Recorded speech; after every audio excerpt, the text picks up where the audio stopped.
কি হয়েছে?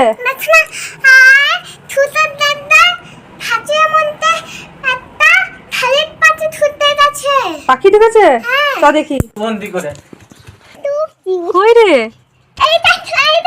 এটা কি পাখি? এটা হচ্ছে থালের পাখি।